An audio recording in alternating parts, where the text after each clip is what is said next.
Welcome, sports fans, to the Shoot Your Thought podcast with your hosts, Josh Sanger and Neil Rampersad.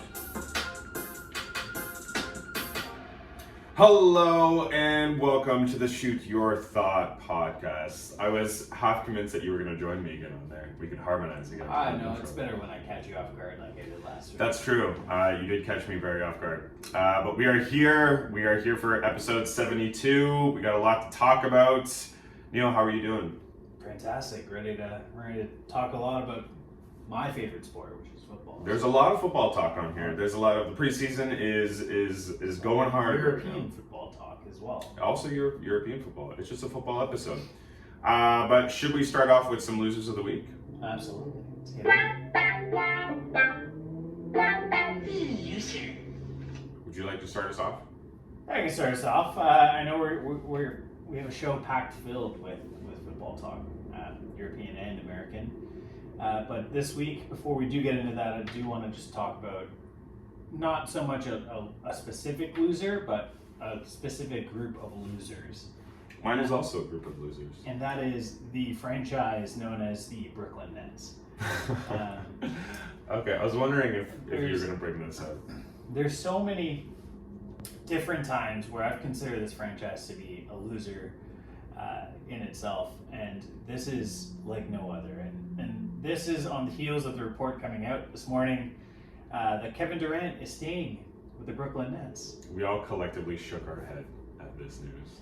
And this news, just puzzles me for one of two reasons. Number one, is this relationship repairable with Kevin Durant? Is this relationship, are we going to see a vintage Kevin Durant season ahead with the Brooklyn Nets? Right? Now, number two, you can't unsay what you've already said, Kevin Durant. Mm-hmm. You can't say, I'm going to play for this team. I will stay with this franchise if Sean Marks, the GM, and Steve Nash, the head coach, are no longer with this franchise. Either they go or I go kind of thing. The owner, Joe Tsai, has come out and said that, hey, I stand by the head coach and the GM. Mm-hmm. Yeah, I'm not picking you, Kevin Durant. I'm sticking with my guys. It's now almost they're like coming out and saying that he's going to be in uniform, he's going to be playing, he's going to be staying. I just don't see this being a season where you're going to see cohesion and you're going to see teamwork. Especially you add in a guy like Kyrie Irving, who's still playing probably his last year with this team too. Same thing going on with him. You got two guys who are good friends in the similar situation where we don't know there's a whole bunch of question marks surrounding them. Mm-hmm. There's going to be drama this entire season.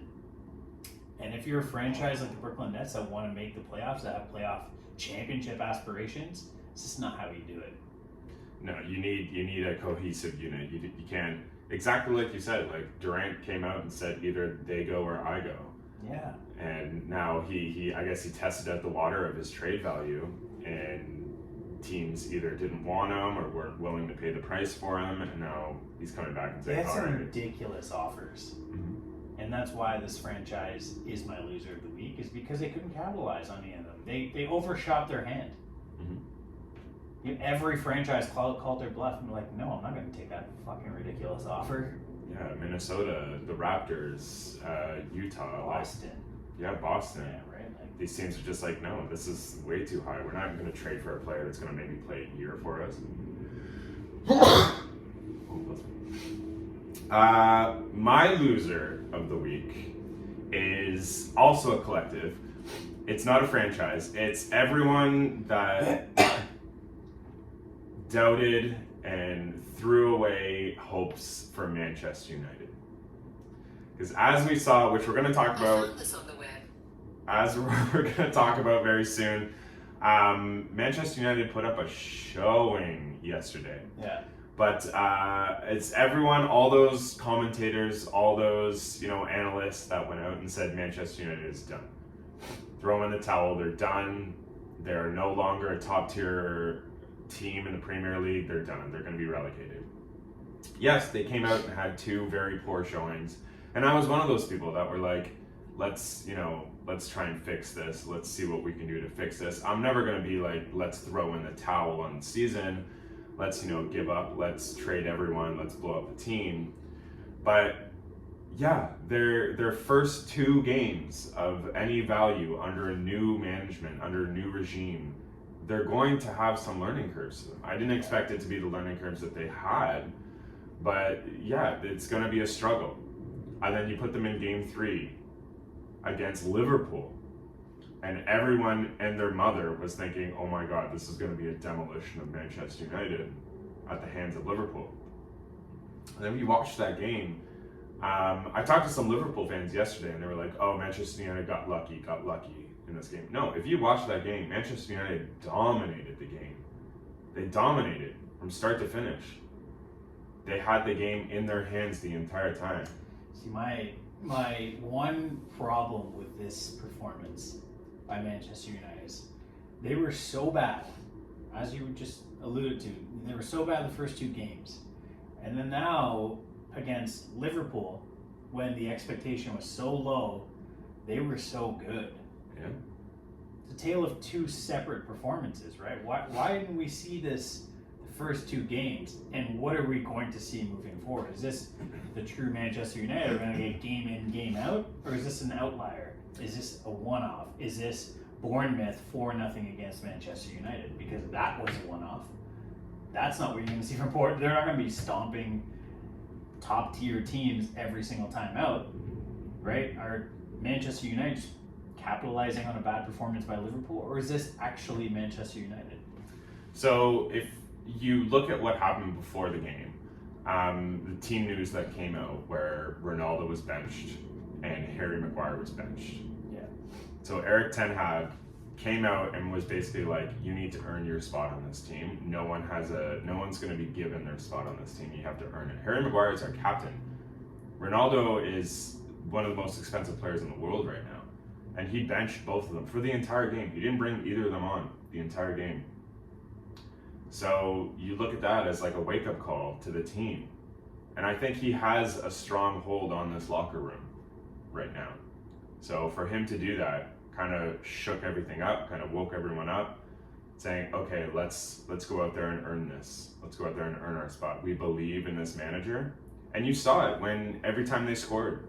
We've had managers in the past, like Louis Van Gaal, like David Moyes, who, when the team scores, they just kind of like sit back and they're like, yep, that's what I expect. But no, Eric Ten Hag, like you saw when they scored, both times when they scored yesterday, he's jumping for joy. He's like, yes, he's as excited as the players are that they scored. It was a very odd starting lineup yesterday. And, guys, you mentioned Martial, Ronaldo, Fred, Shaw, Maguire, all on the bench, right? Like, the bench cost more than the starting lineup. And it's not like they were against the B team of Liverpool either. Maybe they do have the recipe for success. Maybe they're going to, Ten Hag's just going to continue playing the guys that actually want to put in the effort and not like, expect things to come to them. They're going to go out and get it, right? Like they're eager and hungry, and that's what you need, right? I think he was testing things out that he didn't test out in the first 2 games, like putting Rashford up front instead of on the wing. Rashford thrived yesterday up front. He's the fastest player on the team, him and Martial. So you need to put them up front. No more of this Ronaldo up front. No more of this trying to get balls into the box for Ronaldo. It just doesn't work. And it hasn't worked the past 2 games. Or the past season. He played the entire season last season. It didn't work. Yeah. So I think Rashford up front is what we need to go with going forward. But it made me proud to be a fan yesterday watching that game. It was a good showing, and I hope this is a sign of things to come. We'll see. Yep. Should we move on to some American football? Let's talk American football. Something that we have been talking about probably the last 3 weeks or so since our draft. We're in the thick of it right now. The preseason is the regular season is coming up in 2 weeks. Yeah, we had our League of Record draft 2 weeks ago, and eagerly September 11th is week 1. That's the first football Sunday. That is the first day I will be chirping you because I'm not against you the first week. No. I don't think. Right? No, we're not against each We other. should have signed. We should have made that happen. Rivalry week Yeah. 1. I mean, we can still do that. I'm excited for that first game. You see what that first game is? Bills versus the Rams. That's a massive first game. It's gonna be a good Is game. that the Thursday night game? It's Thursday night. Wow. I've got some pretty high shares in that game, so I'm gonna be watching that very eagerly. So we'll see. But do you want to talk preseason before we get into some lists going here? Yeah, preseason is a time where you're going to start to see a lot of like positional battles. Teams that have very like uncertain starting quarterbacks will have these battles. We'll have players play, prolonged snaps and whatnot. One of those teams is my Pittsburgh Steelers. There's 3 quarterbacks that could be the starting quarterback on paper. I don't believe that there's 3 quarterbacks that could be a starting quarterback for that team. Mason Rudolph, although he is showing some sort of ability this preseason, does not have any ability whatsoever. Okay. He is not capable of being a starting quarterback, so I'm going to just eliminate him completely from this conversation. I don't think many people would disagree with you. This is a 2 QB battle in Pittsburgh. I think it's down to Trubisky and Pickett. And what I would like to see, and I think what is going to unfold here, I think Tomlin's just going to go with the more seasoned quarterback option, which is Mitch Trubisky. That's what they brought him in for. They brought him in knowing that they were going to draft a quarterback, knowing that they were going to bring in a young quarterback, and they did. Hometown hero Kenny Pickett. So they're probably going to give Pickett an opportunity to show what he can during the preseason. Start Trubisky for a few weeks with a very short leash, with Pickett waiting in line. So I think that battle will continue to unfold, but it's not really a battle. I think it's more so Trubisky's job to start, then it's Pickett coming on after maybe 4 weeks or so. Yeah, I think Trubisky's there to also lend a helping hand to the upcoming quarterback too. Yeah. And I think all these positional like quarterback battles in this preseason, I don't think when it's as close as it is, I don't think it's set in stone, right? I think it's maybe set in stone for the first 2 to 3 weeks, but after that, if another quarterback we're going to talk about is Baker Mayfield. If Baker Mayfield comes out and just plays like shite the first 3 weeks, I think Sam Darnold will get a. No quarterback had played worse than Sam Darnold did last year. Like, it's just... Okay. He also didn't have Christian McCaffrey for most of it, though. Yeah. I mean, that's a big part of it, right? And Christian McCaffrey is very much involved in the passing game, too. So yeah. If Christian McCaffrey can stay healthy, I think both of these quarterbacks can succeed. But no, I agree with you on the Mitchell Trubisky starting as the quarterback and then moving on to Pickett as the season goes on, especially if they aren't in contention. Definitely see what they have in Pickett. But Baker Mayfield was just named the starting quarterback for the Carolina Panthers. What do you think about that? I mean, no surprise. No surprise there. I wasn't really... I mean, when they traded for him, no one was surprised. No. Especially, them naming him over Sam Darnold. You realize that's the 1 and 2 from that draft class? It's like taking Coca-Cola over Pepsi. Obviously. It's the better option. Sorry, that was the 1 and 3 from that draft class. Because Sam Darnold went 3rd, right? He did? It was Baker Mayfield, Saquon Barkley, and then Sam Darnold. So they have the 1 and 3 from that draft class. Wasn't Josh Rosen in that draft as well? Really? I don't know. We got to do some fact tracking here. We'll do it. But that was Justin Herbert was in that draft class. I know that.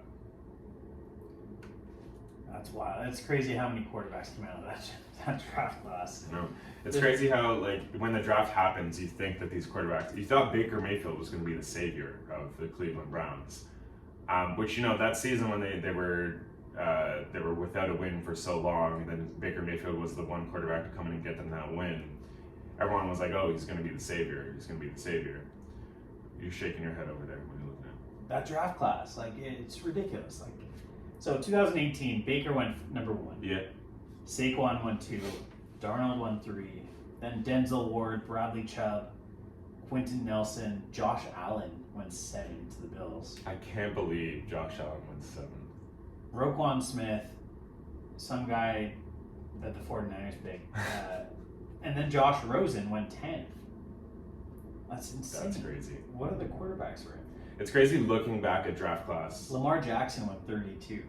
Yeah. In that same draft class. Like looking back at these, I mean, I wouldn't give up Saquon Barkley. Saquon Barkley's a generational player if he can stay healthy. But looking at like, you know, the Cleveland Browns picking Baker Mayfield over Josh Allen. The Jets picking Sam Darnold over Josh Allen. Yeah.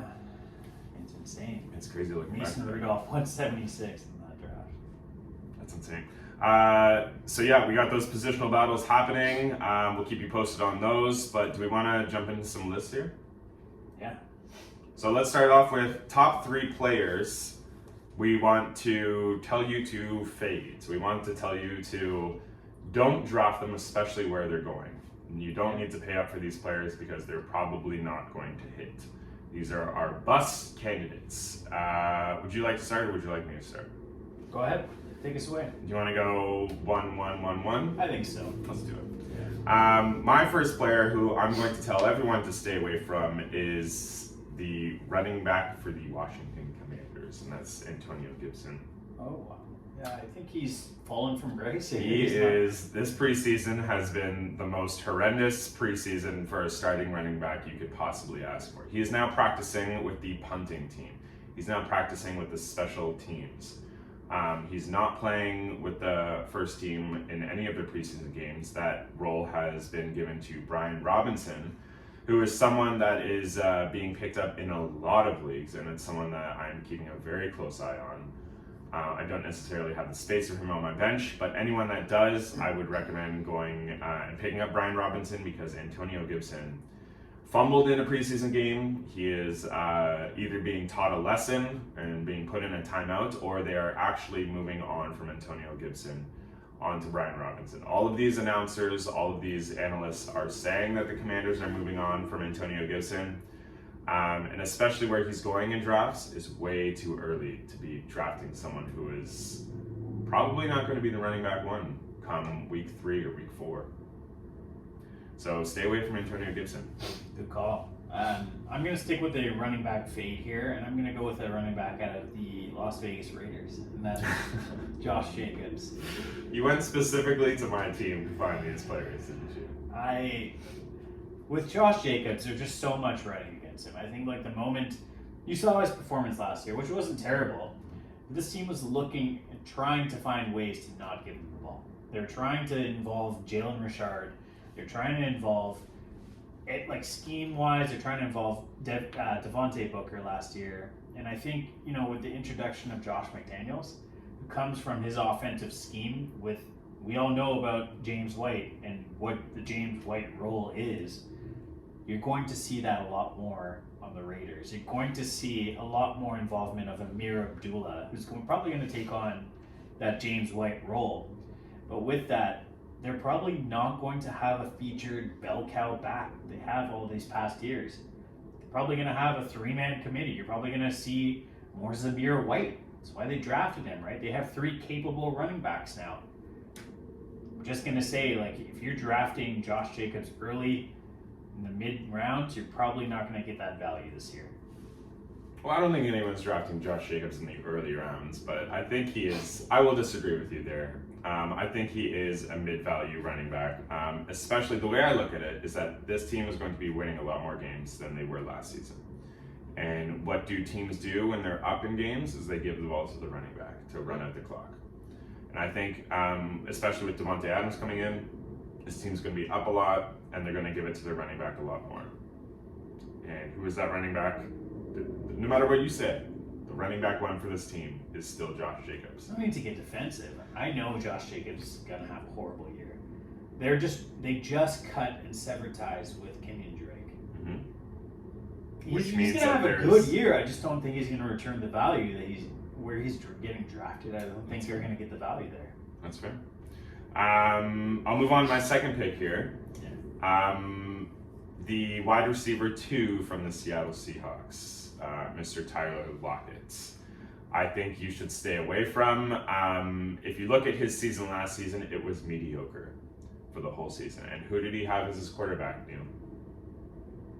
Very injured Russell Wilson. He had one of the first ballot Hall of Famer quarterbacks in Russell Wilson. And his season was mediocre. DK Metcalf was the guy for this team. So he got all the work. And Tyler Lockett, he had those deep shots every now and then. But a lot of those deep shots he lost. And when you bring in a quarterback that's maybe a quarter of the quarterback that Russell Wilson is in Drew Lock, you're not going to have value from Tyler Lockett. I think Tyler Lockett is going way too high in drafts. I think there's a reason why he was falling, and I think he should continue to fall. And I think you're going to see Tyler Lockett dropped in a lot of leagues come the start of the season, when people actually start to realize how bad of a quarterback this actually is.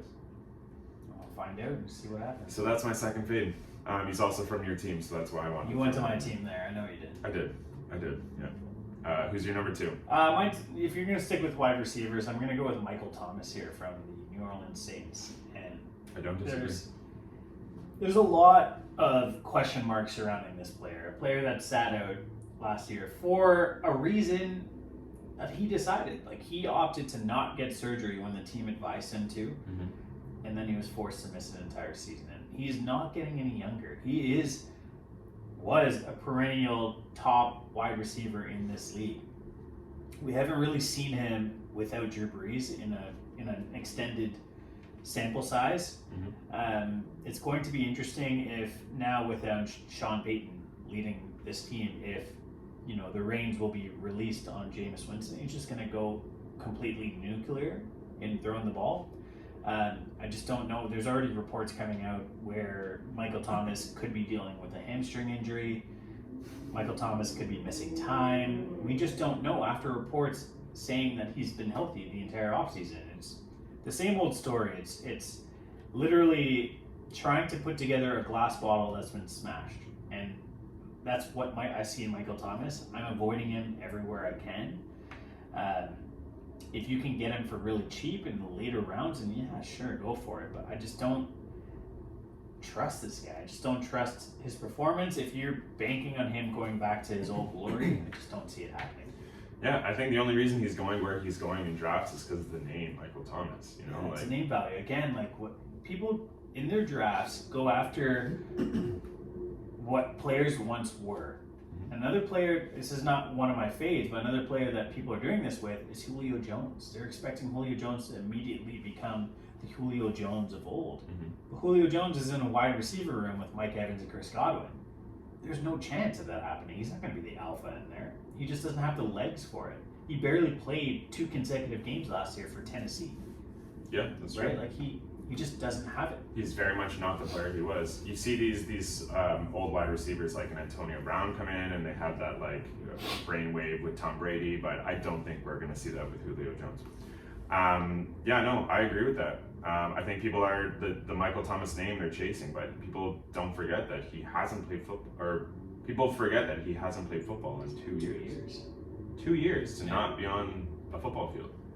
It's a long time. And I think we're going to see that he's lost a step or two, especially with Chris Olave coming into this wide receiver room, Jarvis Landry coming into this wide receiver room. I mean, there's a lot of players on that team now, right? Like it's a very spread out offense, right? Yeah. You still got Kamara there, right? It's looking more and more like Alvin Kamara is going to be playing this entire season, and that suspension's not going to come until next season. The entire season. I think so. My third fade that you should probably stay away from, a player that also has not played yet in the NFL, actually. That's Travis Etienne. He got drafted 2 years ago. He was injured the entirety of last season. He did not play. He has not played yet in an NFL game. He is jumping into this. What's with the smile on your face over there? Is this a pro James Robinson comment? It may or may not be a pro James Robinson comment. Travis Etienne, he is coming off a major injury, and especially one that running backs don't often succeed after. So he's coming into his second season, but his first season as a player. And he's coming into this team that's still trying to figure it out. Jacksonville is like, I don't think Jacksonville knows what their identity is right now. They're still trying to figure that out. So I think you're going to be seeing a lot more of James Robinson that people are going to be liking, who is the running back 2 on this team, so they say. I think it's going to be a lot of 2 running back plays here. And I think Travis Etienne is going where he is going right now, which is like early 3rd, late 3rd. Like, I think that's way too high to be drafting Travis Etienne, especially coming off of that injury. Good shout. My final player that I want to fade is James Robinson. Did you just change it? I had to. You had to. All right. It's James Robinson. You know where James Robinson is going? James Robinson. The end of drafts. Should not. I took James Robinson with my final pick. Faded. I am so high on Travis Etienne this year. Oh my god. I am so high on Travis Etienne. And Travis Etienne, the explosiveness that he's shown. They drafted him in the first round 2 years ago. I know. You know who else got drafted in the first round on the Jacksonville Jaguars? Trevor Lawrence. Trevor Lawrence. You know where those two played? Together. But Trevor Lawrence also had a horrible season last season. Yeah, he did. He was with no weapons. He had no weapons. And then this Jacksonville Jaguars team went out and signed Christian Kirk. They added some pieces. But the most valuable piece that Trevor Lawrence is getting this year is Travis Etienne. Last year, no quarterback threw more to the wide receiver, to the running back position than Trevor Lawrence. Travis Etienne is a better receiver than James Robinson. But he also has that rapport now, Trevor Lawrence does, with James Robinson. James Robinson They played a whole became season the together. bona fide number 1 when he was against Carlos Hyde. That was his competition. And I'm not saying he's going to be the one. I'm saying that was his competition. Now, what was 1 year ago, Travis Etienne was in the discussion with Najee Harris as probably the number 1 and 1A, 1B of running backs 1 season ago. And where is Najee being discussed now? Still one of the top running backs. I think if Travis Etienne is given an opportunity to be the workhorse and be the actual guy in Jacksonville, you're probably going to be in the conversation for tops in your league. there are beat reporters coming out of Jacksonville that are saying that they expect James Robinson to still be the RB1 for this team. Did you see that? That's great. I think James Robinson's coming back way too early from injury, just so he doesn't lose the number 1 spot. I literally think because no one believed that he'd be ready for week 1. James Robinson, I think, is just, pushing himself because he knows what Travis Etienne is. He knows if he gets an extended opportunity, I've lost my job. And that's my take. Take that how you want. I just am fading. I'm not taking any part of James Robinson unless Etienne gets another severe injury. You might want to keep him on your bench and see how this unfolds, but I don't see this unfolding the way you want it to. Like I said, I took James Robinson with my last pick in the draft. Yeah. I am very okay with taking James Robinson there. You did. Yeah. Well, I guess we'll see. Let's move on to some breakouts. 3 players each that we think are going to have a breakout season. My first pick is the starting quarterback for the San Francisco 49ers, and that's Trey Lance. I think Trey Lance has every opportunity in front of him to be a QB1 in this league. He is the most Josh Allen quarterback there is out there. And Josh Allen, we've all seen what he can do for the past 3 seasons, fantasy-wise. I think Trey Lance has that same ability as Josh Allen. He's a rushing quarterback. He can throw those deep balls. We've seen it in the preseason. We saw it in the 2 games that he started last season. Trey Lance has the ability. Trey Lance is going to be amazing in this league. I think he's going far too late. I think you should be going a lot earlier, especially if you're in a 2 quarterback league or a super flex league. So pick up Trey Lance. I don't think Trey Lance should go as far as he's going in drafts right now. Yeah, I'll stick with your theme here. I'm going to go Trevor Lawrence. For all of the reasons I just talked about Etienne, I think Trevor Lawrence is, he showed his arm strength. He did almost throw for 5,000 yards just last year in his rookie year with no weapons, and that went very under the radar. It's just because of his inaccuracies last year. He has a lot of poise. He's 1 year removed from his rookie year. So I think in his second year, you're going to see better things from this quarterback, who was known as the next big quarterback in the league. Haven't seen that yet. Might see that this year with Trevor Lawrence. He's not really going anywhere in drafts right now. He's not being drafted as a number one quarterback in any league. So if you have an opportunity to just stash him and see what you get out of this guy, if that breakout is true, then yeah, I think there's a lot of potential there. Yeah, I agree. My second player is a player that I talked about with Trey Lance has every opportunity in front of him. This player literally has an open field in front of him to succeed and to be an amazing player this season. He just has to capitalize, and that's Allen Lazard, who's the wide receiver one, or should be the wide receiver one for the Green Bay Packers. Yeah. He is working with Aaron Rodgers. He's working with this entire offensive unit. Basically, they lost Devontae Adams. They lost Valdez-Scantling to Kansas City. They still have Randall Cobb, but they basically, after losing those two players, said, we don't need anything else. We believe in the players we have. Aaron Rodgers has come out and said, we believe in the players we have. And what does that mean? The next guy up, which is Allen Lazard, they believe him to be a star-studded wide receiver in this league, to be a breakout wide receiver in this league. There are a couple people, I've seen reports that a couple people have taken bets out saying that Allen Lazard is going to be, or have the highest yardage this season, the highest receiving yardage this season. You think he's going to take over that role from Devontae Adams? He's going to be as automatic as Devontae Adams. Obviously, we know that he's running, hands. Obviously, we know that he is not the same wide receiver as Devontae Adams, but I'm saying he has every opportunity in front of him. I'm saying he is a wide receiver one for a first ballot Hall of Famer quarterback. Yeah. He's going far too late in drafts right now. People are just scared because in the opportunities he has had before, he hasn't necessarily been great. But I think he has the opportunity to be great in this league with working with Aaron Rodgers. So I think go out and get Allen Lazard. Do not let him fall. Yeah. Pick him up. I think that's a good call. If you can get your hands on the Lizard Man, then why not? The Lizard King. Lizard King. Yeah. Go ahead. I think my next breakout player, who I am targeting wherever I can, is Gabe Davis on the Buffalo Bills. And for reasons that are very obvious, the best quarterback in the league is Josh Allen. He is a gunslinger. He loves to throw deep. Gabe Davis showed in that playoff game last year against Kansas City where he is a deep threat and can get open and can burn defenders at will.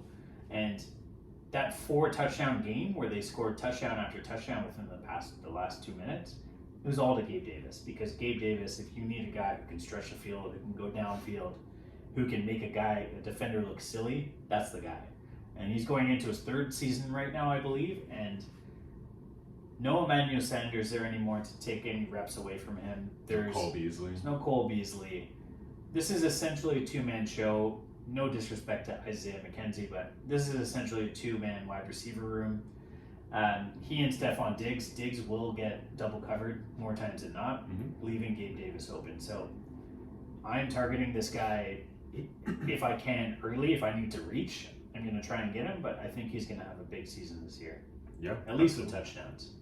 And yeah, we will never forget that 4-touchdown game against Kansas City. One of the greatest football games I've ever seen in my lifetime. Ridiculous. I hope that's not an anomaly for Gabe Davis, but that's just showing you what he's capable of doing at any point.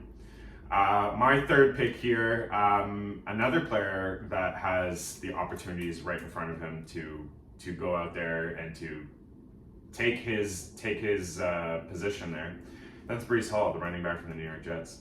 I think he, going into this season, Zach Wilson's not healthy right now. Zach Wilson is their quarterback of the future, so they believe, but he's not healthy. And he's not necessarily the most accurate quarterback in the entire league. And so when you don't have an accurate quarterback, you tend to lean more on the running backs. And Breece Hall coming into this league is going to be the running back one for this team. I think he's going into the middle rounds right now. I think he should be going earlier because this team, they're not necessarily going to be up a lot, but this team is going to be relying heavily on the running back room. Yeah. And Breece Hall has the opportunity and has the skill to be the running back one, to be a far and above running back in this league. You know, I've just been kind of waiting to see what position you're going to go for with your breakout and try and match it. That's a good shout by Breece Hall. As rookie running backs, there's always one that finishes top 5 every year as a rookie. Mm-hmm. Top 5 in rushing in the league. It's happened every year. And Breece Hall, number 1 right now, was the first running back off the board in this past season's draft, in the actual NFL draft.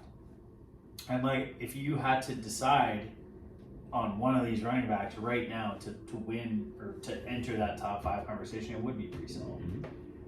So that's a good shout. My final breakout this year is someone that isn't really being talked about enough and isn't really being spoken about enough, and that's Jerry Jeudy. And Jerry Jeudy was a top wide receiver prospect coming into the league 2 years ago, and he just hasn't seen any sort of quarterback play. Drew Lock is not a capable quarterback. Terry Bridgewater is not a capable Teddy Bridgewater. What did I just say? You and those names, Terry Bridgewater. You're naming all of their twins. You're not naming the actual player.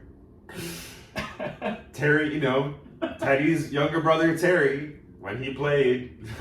Fucking Terry. Teddy Oh boy. Bridgewater. Yep. Theodore, if you will. Theodore Bridgewater, yep. What an trash. old-fashioned name. Theodore Bridgewater? If that doesn't scream 1700s, I don't know what does. Jerry Jeudy has not had a capable quarterback his entire career, and he played at Alabama. He performed at Alabama. He was a first-round draft pick. This is his year to break out. Yeah, Cortland Sutton's there, but who the fuck cares? Fair. Russell Wilson has shown that he could feed 2 wide receivers. Whether he finishes second on that team in wide receiver or whether he finishes first, he's still going to have a career year because Russell Wilson will find him. They just lost Tim Patrick as well. The other wide receivers on that team, KJ Hamler, who cares? Tyree Cleveland, I don't know who the fuck that is. Neither should you. Jerry Jeudy is going to have a breakout season. Book it. Barring Russell Wilson's health is sustained this season, I think you can expect big things from Jerry Jeudy. Yeah, fair. The one thing I will say I do agree with you in the fact that Jerry Jeudy is going far too late for what he's going to be doing this season. I just think he's going to fall into the Tyler Lockett role. If you look directly at what Russell Wilson did in Seattle, I think DK Metcalf is turning into Cortland Sutton for the Denver Broncos, and I think Tyler Lockett is turning into Jerry Jeudy. So I think, there's been talks of this entire offseason about who's going to be the wide receiver 1 on this team. It's going to be a toss-up between Cortland Sutton and Jerry Jeudy. Cortland Sutton is going higher than Jerry Jeudy right now in fantasy drafts. Do I agree with that? Well, I guess we'll see. We'll wait and see. Neither of these players have really ever had a top-tier quarterback throwing them the ball, though. Yeah. So I agree with that take. I think that's great.